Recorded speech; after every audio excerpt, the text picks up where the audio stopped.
Feeling is the Secret by Neville Goddard, read by Adam. In this volume, Neville has succeeded in describing how through our imagination and our feelings we consciously or unconsciously mold outer circumstance in harmony with our inner nature. Here, he has given us a simple formula to realize our desires. Originally published by GMJ Publishing Company in 1944, of making many books, there is no end. Ecclesiastes 12:12. He that would perfect himself in any art whatsoever, let him betake himself to the reading of some sure and certain work upon his art many times over. For to read many books upon your art produceth confusion rather than learning, old saying, forward. This book is concerned with the art of realizing your desire. It gives you an account of the mechanism used in the production of the visible world. It is a small book, but not slight. There is a treasure in it, a clearly defined road to the realization of your dreams. Were it possible to carry conviction to another by means of reasoned arguments and detailed instances, this book would be many times its size. It is seldom possible, however, to do so by means of written statements or arguments, since to the suspended judgment it always seems plausible to say that the author was dishonest or diluted, and therefore his evidence was tainted. Consequently, I have purposely omitted all arguments and testimonials and simply challenged the open-minded reader to practice the law of consciousness as revealed in this book. Personal success will prove far more convincing than all the books that could be written on the subject. To feel. Chapter 1. Law and its operation.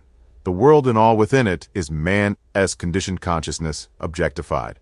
Consciousness is the cause as well as the substance of the entire world. So it is to consciousness that we must turn if we would discover the secret of creation.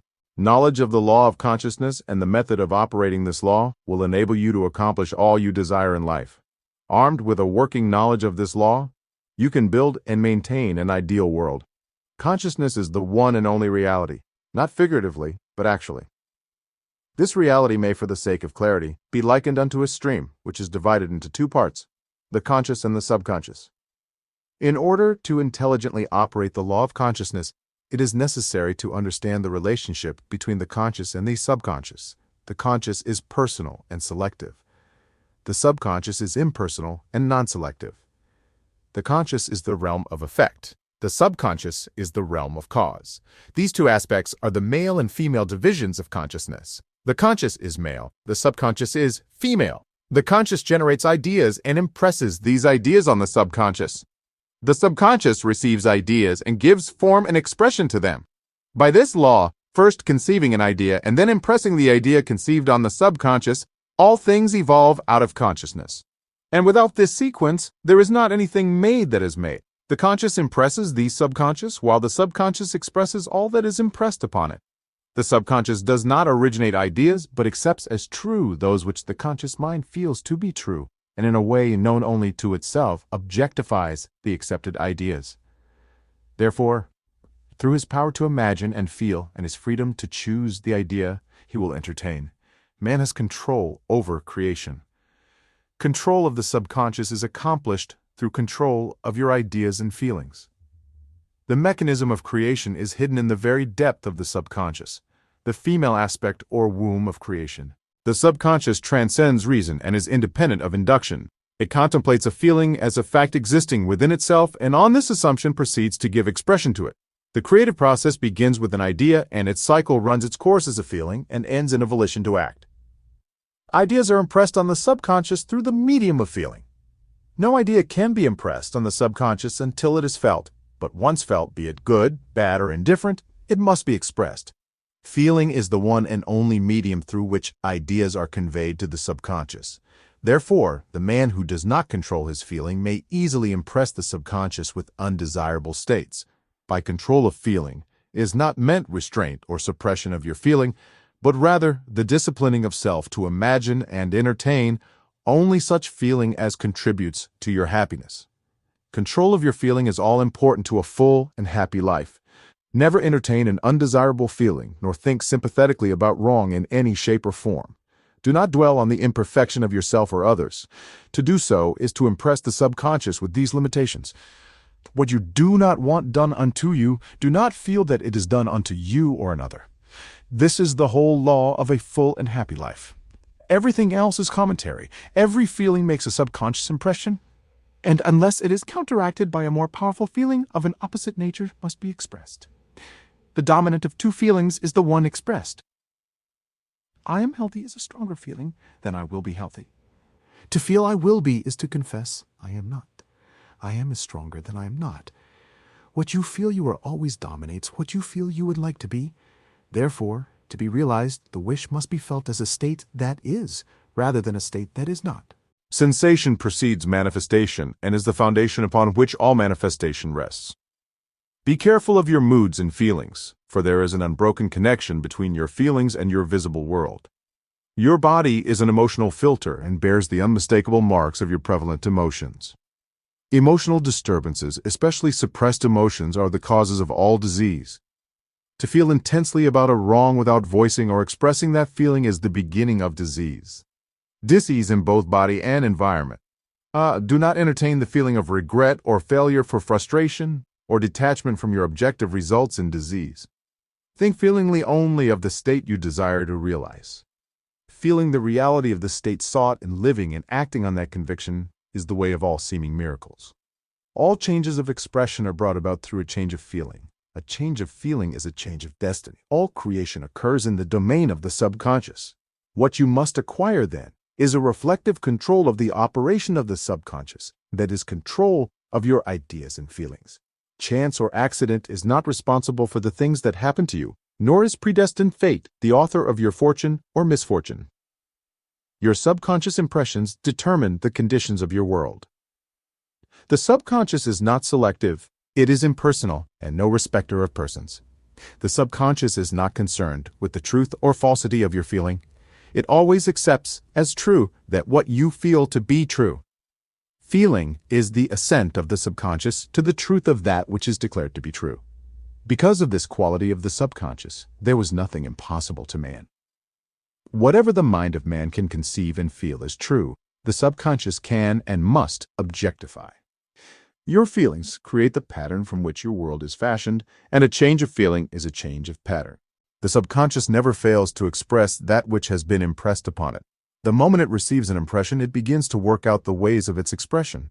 It accepts the feeling impressed upon it, your feeling as a fact existing within itself, and immediately sets about to produce in the outer or objective world the exact likeness of that feeling. The subconscious never alters the accepted beliefs of man. It outpictures them to the last detail, whether or not they are beneficial. To impress the subconscious with the desirable state, you must assume the feeling that would be yours had you already realized your wish. In defining your objective, you must be concerned only with the objective itself. The manner of expression or the difficulties involved are not to be considered by you.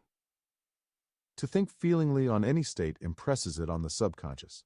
Therefore, if you dwell on difficulties, barriers, or delay, the subconscious, by its very non-selective nature, accepts the feeling of difficulties and obstacles as your request and proceeds to produce them in your outer world. The subconscious is the womb of creation. It receives the idea unto itself through the feelings of man. It never changes the idea received, but always gives it form. Hence, the subconscious outpictures the idea and the image and likeness of the feeling received. To feel a state as hopeless or impossible is to impress the subconscious with the idea of failure. Although the subconscious faithfully serves man, it must not be inferred that the relation is that of a servant to a master as was anciently conceived.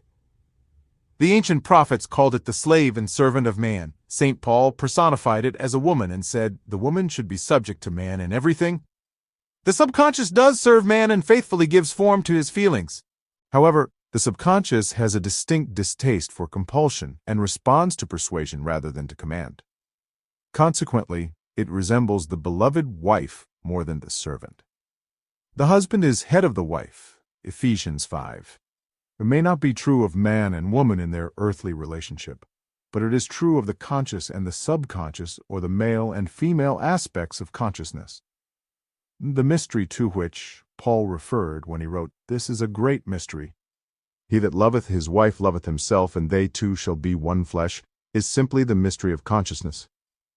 Consciousness is really one and undivided, but for creation's sake it appears to be divided into two. The conscious, objective, or male aspect truly is the head and dominates the subconscious, subjective, or female aspect. However, this leadership is not that of the tyrant, but of the lover. So by assuming the feeling that would be yours, were you already in possession of your objective, the subconscious is moved to build the exact likeness of your assumption. Your desires are not subconsciously accepted until you assume the feeling of their reality, for only through feeling is an idea subconsciously accepted, and only through this subconscious acceptance is it ever expressed. It is easier to ascribe your feeling to events in the world than to admit that the conditions of the world reflect your feeling. However, it is eternally true that the outside mirrors the inside, as within, so without. A man can receive nothing unless it is given him from heaven, and the kingdom of heaven is within you. Nothing comes from without. All things come from within, from the subconscious. It is impossible for you to see other than the contents of your consciousness. Your world in its every detail is your consciousness objectified. Objective states bear witness of subconscious impressions. A change of impression results in a change of expression. The subconscious accepts as true that which you feel as true, and because creation is the result of subconscious impressions, you by your feeling determine creation. You are already that which you want to be, and your refusal to believe this is the only reason you do not see it. To seek on the outside for that which you do not feel you are is to seek in vain. For we never find that which we want, we find only that which we are. In short, you express and have only that which you are conscious of being or possessing. To him that hath it is given. Denying the evidence of the senses and appropriating the feeling of the wish fulfilled is the way to the realization of your desire. Mastery of self-control of your thoughts and feelings is your highest achievement. However, until perfect self-control is attained, so that, in spite of appearances, you feel all that you want, you sleep in prayer to aid you in realizing your desired states. These are the two gateways into the subconscious. Chapter 2. Sleep. Sleep. The life that occupies 1/3 of our stay on earth is the natural door into the subconscious. So it is with sleep that we are now concerned. The conscious 2/3 of our life on earth is measured by the degree of attention we give sleep. Our understanding of and delight in what sleep has to bestow will cause us, night after night, to set out for it as though we were keeping an appointment with a lover. In a dream, in a vision of the night, when deep sleep falleth upon men in slumbering upon the bed, then he openeth the ears of men and sealeth their instruction. Job 33. It is in sleep and in prayer, a state akin to sleep, that man enters the subconscious to make his impressions and receive his instructions. In these states, the conscious and subconscious are creatively joined. The male and female become one flesh. Sleep is the time when the male or conscious mind turns from the world of sense to seek its lover or subconscious self. The subconscious, unlike the woman of the world who marries her husband to change him, has no desire to change the conscious waking state, but loves it as it is and faithfully reproduces its likeness in the outer world of form. The conditions and events of your life are your children, formed from the molds of your subconscious impressions in sleep. They are made in the image and likeness of your innermost feeling, that they may reveal you to yourself. As in heaven, so on earth. As in the subconscious, so on earth. Whatever you have in consciousness as you go to sleep is the measure of your expression in the waking 2/3 of your life on earth. Nothing stops you from realizing your objective save your failure to feel that you are already that which you wish to be, or that you are already in possession of the thing sought. Your subconscious gives form to your desires only when you feel your wish fulfilled. The unconsciousness of sleep is the normal state of the subconscious, because all things come from within yourself, and your conception of yourself determines that which comes. You should always feel the wish fulfilled before you drop off to sleep. You never draw out of the deep of yourself that what you want. You always draw that which you are, and you are that which you feel yourself to be, as well as that which you feel as true of others. To be realized, then, the wish must be resolved into the feeling of being or having or witnessing the state sought. This is accomplished by assuming the feeling of the wish fulfilled. The feeling which comes in response to the question, how would I feel were my wish realized, is the feeling which should monopolize and immobilize your attention as you relax into sleep. You must be in the consciousness of being or having that which you want to be or to have before you drop off to sleep. Once asleep, man has no freedom of choice. His entire slumber is dominated by his last waking concept of self. It follows, therefore, that he should always assume the feeling of accomplishment and satisfaction before he retires in sleep. Come before me with singing and thanksgiving. Enter into his gates with thanksgiving and into his courts with praise. Your mood prior to sleep defines your state of consciousness as you enter into the presence of your everlasting lover, the subconscious. She sees you exactly as you feel yourself to be. If as you prepare for sleep you assume and maintain the consciousness of success by feeling I am successful, you must be successful. Lie flat on your back with your head on a level with your body. Feel as you would were you in possession of your wish and quietly relax into unconsciousness. He that keepeth Israel shall neither slumber nor sleep. Nevertheless, he giveth his beloved sleep. The subconscious never sleeps. Sleep is the door through which the conscious waking mind passes, to be creatively joined to the subconscious. Sleep conceals the creative act, while the objective world reveals it. In sleep, man impresses the subconscious with his conception of himself. What more beautiful description of this romance of the conscious and subconscious is there than that told in the Song of Solomon? By night on my bed I sought him whom my soul loveth. I found him whom my soul loveth. I held him, and I would not let him go until I had brought him into my mother's house, and into the chamber of her that conceived me. Preparing to sleep, you feel yourself into the state of their answered wish, and then relax into unconsciousness. Your realized wish is he whom you seek. By night on your bed, you seek the feeling of the wish fulfilled that you may take it with you into the chamber of her that conceived you, into sleep, Or the subconscious, which gave you form that this wish also may be given expression. This is the way to discover and conduct your wishes into the subconscious. Feel yourself in the state of the realized wish and quietly drop off to sleep.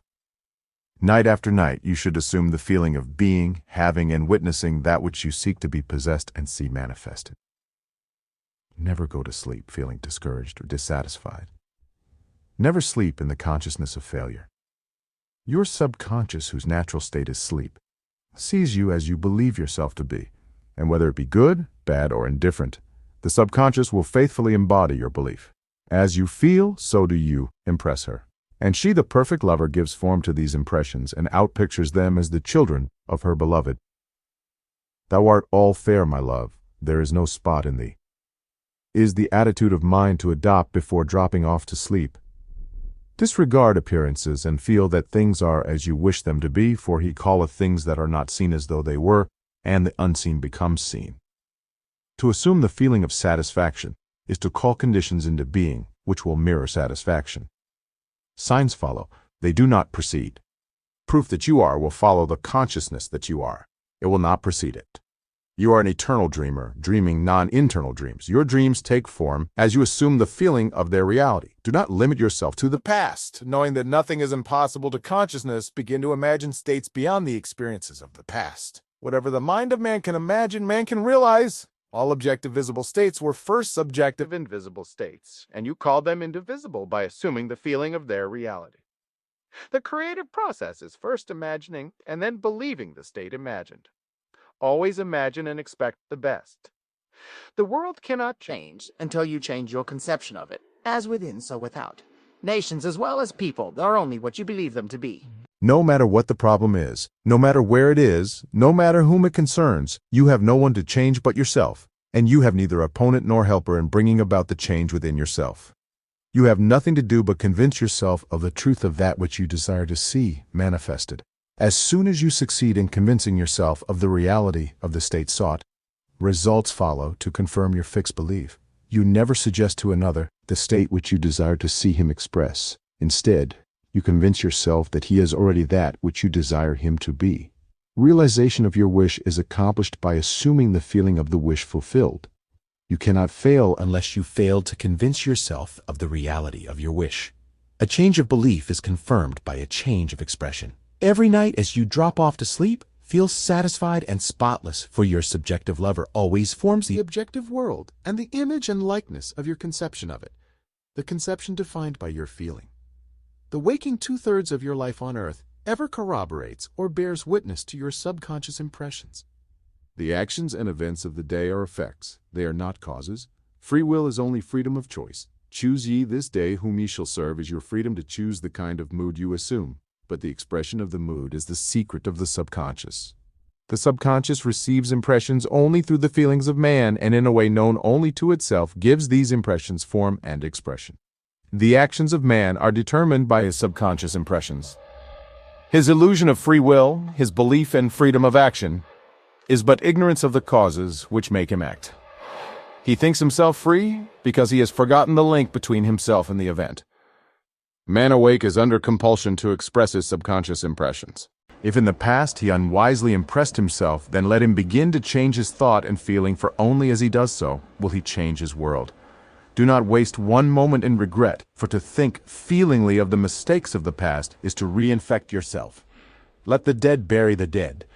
Turn from appearances and assume the feeling that would be yours were you already the one you wish to be.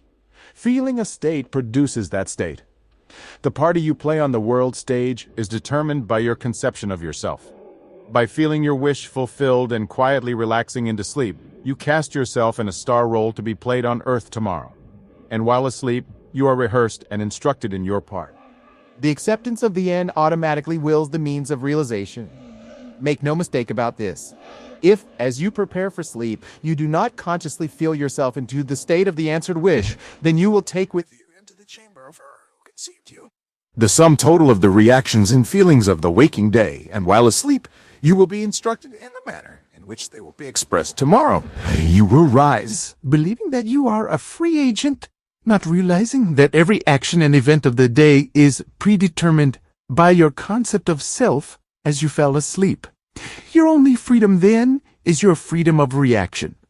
You are free to choose how you feel and react to the day's drama, but the drama, the actions, events, and circumstances of the day have already been determined unless you consciously and purposely define the attitude of mind with which you go to sleep. You unconsciously go to sleep in the composite attitude of mind made up of all feelings and reactions of the day.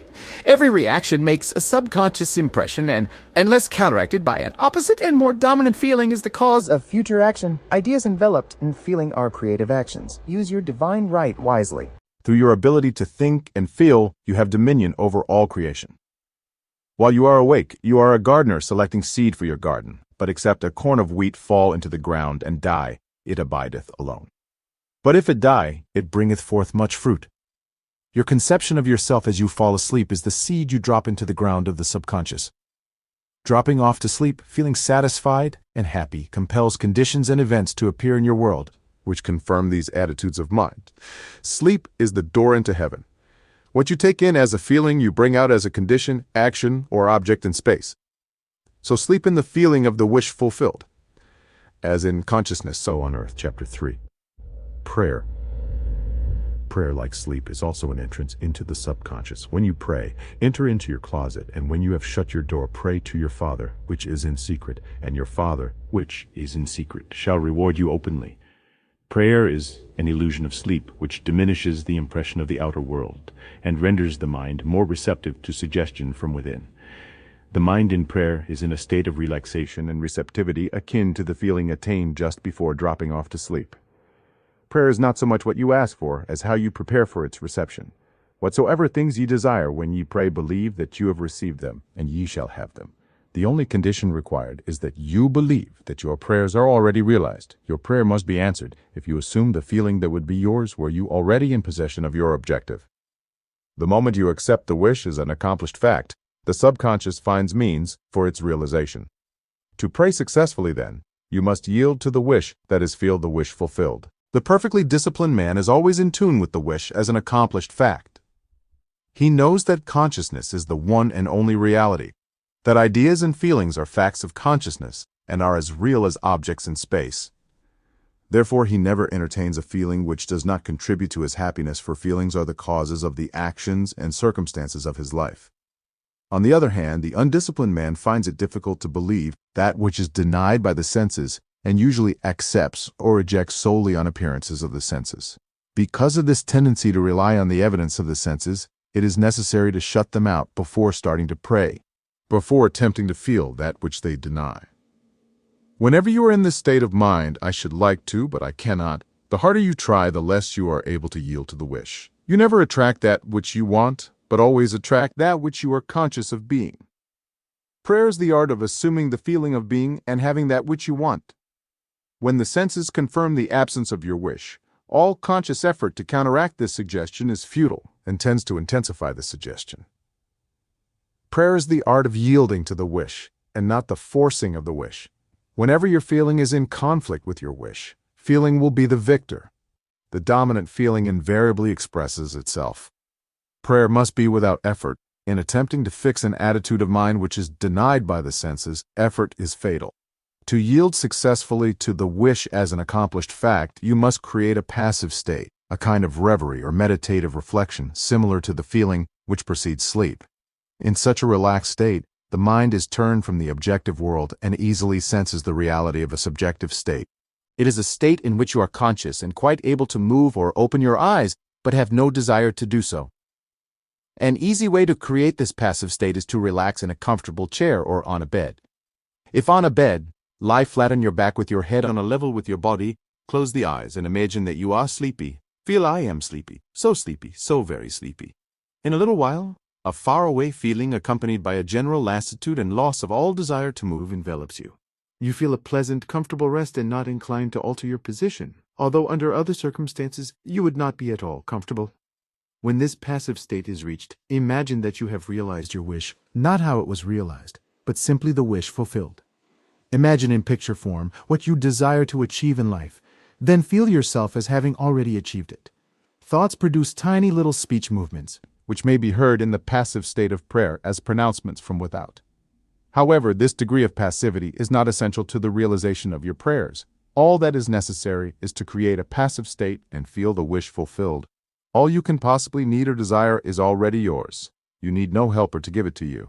It is yours now. Call your desires into being by imagining and feeling your wish fulfilled. As the end is accepted, you become totally indifferent as to possible failure, for acceptance of the end wills the means to that end. When you emerge from the moment of prayer, it is as though you were shown the happy and successful end of a play, although you were not shown how that end was achieved. However, having witnessed the end, regardless of any anticlimactic sequence, you remain calm and secure in the knowledge that the end has been perfectly defined. Chapter 4. Spirit feeling. Not by might nor by power, but by my spirit, saith the Lord of hosts. Get into the spirit of the state desired by assuming the feeling that would be yours, were you already the one you want to be.